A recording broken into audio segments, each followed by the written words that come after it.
तर हॅलो मित्रांनो, आज सकाळी आपल्या इकडे येणार होते भात सोंगायला माणसं. तर मग काय आपल्या होंडाला किक मारली आणि गेलो गावात नारळ वगैरे घेतला आणि मी चाललो होतो घरी. तर तुम्ही बघू शकता रस्ता काय डेंजर आहे आमच्या इकडं. तर मी नदीमधून व्हिडिओच्या नादामध्ये पडता वाचलो. तर तुम्ही बघू शकता ऑफरोडिंग करीत मी डायरेक्ट इथं थांबलो.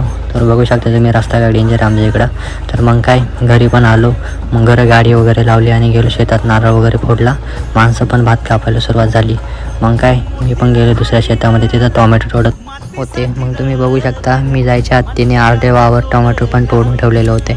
मग काय मी पण थोडेफार टोमॅटो तोडून मला पण जायचं होते रिटायरमेंटला बाबांसोबत. मग काय आम्ही पोहोचलो रिटायरमेंटला. तुम्ही बघू शकता बाबासोबत आलेलो आहे मी रिटायरमेंटला. मग काय रिटायरमेंटचा कार्यक्रम पण संपला. मग आम्ही चालतो घरी. तर आम्ही गेलो लाद्यांच्या दुकानात, पण लाद्या ज्या पाहिजे होत्या त्या अवेलेबल नव्हत्या. मग मी नाश्ता करायला थांबलो थोड्या वेळ हॉटेलमध्ये. तर नाश्ता वगैरे करून मी चाललो घरी. तर बाबा गेले ते टोमॅटोच्या मार्केटला. मग काय मी एकटाच चालू होतो. भेटूया पुढच्या ब्लॉगमध्ये.